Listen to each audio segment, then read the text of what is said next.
So okay, ഇപ്പോൾ നമ്മൾ ഇതിൽ കോളംസ് എങ്ങനെയാണ് കൊടുക്കുന്നത് എന്നുള്ള ഓപ്ഷൻസ് ആണ് നോക്കുന്നത്. നമ്മൾ കഴിഞ്ഞ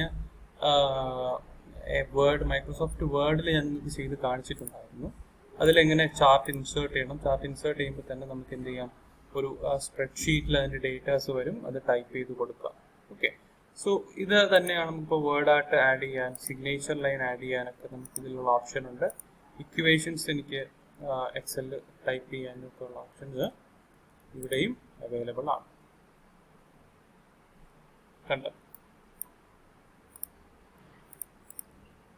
ദെൻ നെക്സ്റ്റ് നമുക്കുള്ളതാണ് ഇൻസേർട്ട് ടാബിലാണ് ഈ പറയുന്ന ഇത്രയും കാര്യങ്ങളുള്ളത്. നെക്സ്റ്റ് പേജ് ലേ ഔട്ട് ആണ്.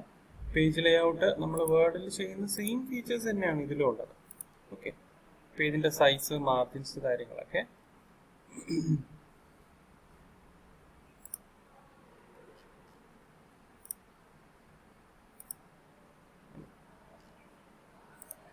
നമ്മൾ ഡേറ്റാസ് ടൈപ്പ് ചെയ്തിട്ടുണ്ടെങ്കിൽ നമുക്ക് അതിൻ്റെതായിട്ടുള്ള ചേഞ്ചസ് ഇതിലറിയാൻ സാധിക്കും.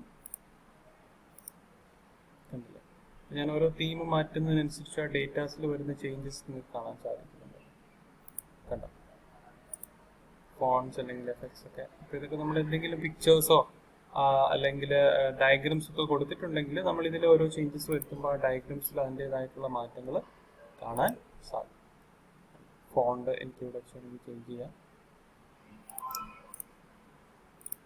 പേജ് മാർജിൻസ്, അപ്പോൾ ഇതൊക്കെ നമ്മൾ കണ്ടില്ലേ, പേജ് മാർജിൻസ്. ഇപ്പോൾ എനിക്കൊരു A4 സൈസ് വരുന്നെങ്കിൽ എനിക്ക് ഇത്രയാണ് ഒരു A4 എന്ന് പറയുന്നത്. കണ്ടോ, കാണാൻ സാധിക്കുന്നുണ്ടല്ലോ അല്ലേ? ഇതേ കണ്ടല്ലോ, ഇത്രയും ഡേറ്റാസ് ആണ് എനിക്കൊരു A4 ഷീറ്റിൽ പ്രിന്റ് എടുക്കാൻ സാധിക്കുക. അപ്പോൾ അതാണ് ഇങ്ങനെ ഓരോ പേജ് മാർജിൻസ് ആയിട്ട് എനിക്ക് ചേഞ്ച് ചെയ്ത് വരുന്നത്. ഡിപ്പെൻസ് അപ്പോൺ അവർ ഏത് ടൈപ്പ് പേപ്പറാണോ നമ്മൾ യൂസ് ചെയ്യുന്നത് പ്രിന്റ് ചെയ്യാനായിട്ട്, ആ ഒരു സൈസിലായിരിക്കും നമുക്ക് എന്ത് ചെയ്യാം, നമുക്ക് ആ ഒരു സൈസിൽ ആ സ്പ്രെഡ്ഷീറ്റിൻ്റെ ആ ഒരു പേജ് സെറ്റ് ചെയ്യാൻ സാധിക്കും. ബാക്ക്ഗ്രൗണ്ട് എനിക്കിപ്പോൾ ഫോർ എക്സാമ്പിൾ ഒരു വാട്ടർമാർക്ക് പോലെയൊക്കെ കൊടുക്കണമെങ്കിൽ എനിക്ക് എന്ത് ചെയ്യാം, കണ്ടാം കൊടുക്കാം.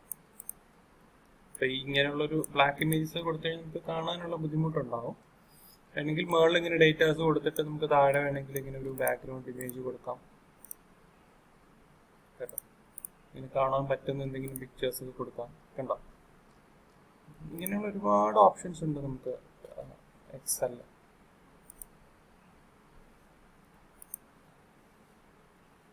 ഫൈൻ.